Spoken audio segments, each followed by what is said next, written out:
اس وقت جو وبائی مرض پھیلا ہوا ہے اس کی وجہ سے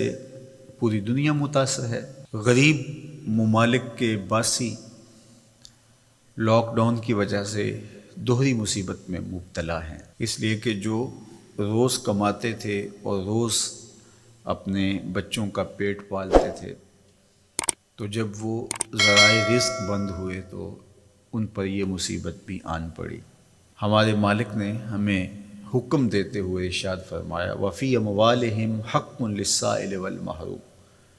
ان کے مالوں کے اندر حق ہے، جو مانگنے آتے ہیں ان کا بھی، اور جو محروم ہیں، مانگتے نہیں، طلب نہیں کرتے لیکن حقیقتاً وہ حقدار ہیں، تو جو تمہارے پاس آ گیا، جہاں تم نے تقسیم شروع کی وہاں پہنچ گیا، تو تم یہ سمجھے کہ میں نے اپنا فرض پورا کر دیا۔ کہا نہیں، تمہیں ان لوگوں تک بھی پہنچنا پڑے گا، عزت نفس جن کو ہاتھ پھیلانے سے روکتی ہے، اور وہ نہ روڈ پہ آ سکتے ہیں اور نہ آپ کی دہلیز پہ آ سکتے ہیں، تو آپ ایسے لوگوں کو تلاش کر کے ان کی مدد، نصرت اور اعانت کیجیے۔ تو یہ موقع ہے ایسے لوگوں تک پہنچنے کا۔ ابتداً جب یہ مرض پھیلا تو لگ یہ رہا تھا کہ 1-2 ہفتوں کے بعد حالات معمول پہ آ جائیں گے۔ 1 مہینے سے زیادہ عرصہ بیت رہا ہے اور ابھی تک حالات جوں کے توں ہیں۔ مجبوراً کچھ شعبہ جات کو کھولنا پڑا اور زندگی کا پہیہ جاری رکھنے کے لیے کچھ فیصلے لینے پڑے، لیکن حزم و احتیاط کے ساتھ، احتیاطی تدابیر کے ساتھ ہم سب کو آگے بڑھنا چاہیے۔ مساجد میں لوگوں کے آنے کے حوالے سے بات چل رہی ہے۔ میں سمجھتا ہوں کہ جو اہل علم طبقہ ہے، مساجد کے کارپرداز ہیں، علماء کرام ہیں، انہوں نے بھرپور تعاون کیا ہے۔ عمومی طور پہ جب زندگی کی چہل پہل چاروں سمت نظر آتی ہے اور سارا زور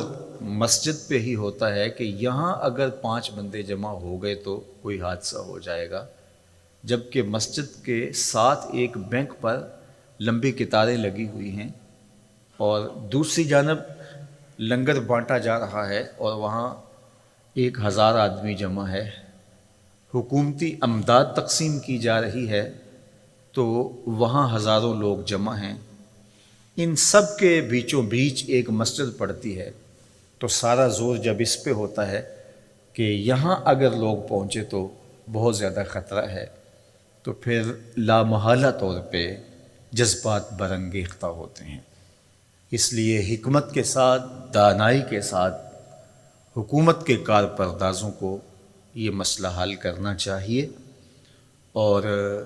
علماء کرام بھی جس طرح سے تعاون کیا اور آئندہ بھی وہ تعاون کرنے کے لیے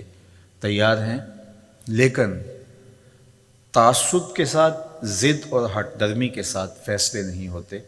اور یہ گھڑی مشکل ہے اور ہم ایک مشکل وقت سے گزر رہے ہیں، حالات اس کے بالکل متحمل نہیں ہیں۔ اس لیے سوچ سمجھ کے زمینی حقائق کا ادراک کرتے ہوئے فیصلہ کیا جائے، جس طرح باقی شعبہ جات کے اندر گنجائش دی گئی ہے، اس طرح مساجد کو بھی احتیاطی تدابیر کے ساتھ کھولنے کی اجازت دی جائے، تاکہ لوگوں کا مسجد میں جو رجوع اللہ کا معاملہ ہے، چونکہ آگے رمضان المبارک آ رہا ہے، پورا سال انتظار کر کر کے لوگ اس مہینے کے لیے منتظر رہتے ہیں، تو اس حوالے سے کل ہونے والی میٹنگ جو ہے، ہمیں امید ہے کہ اس میں کوئی مثبت بات سامنے آئے گی، اور ہماری یہ آرزو بھی ہے کہ ایسا نہ ہو جو ملک، قوم اور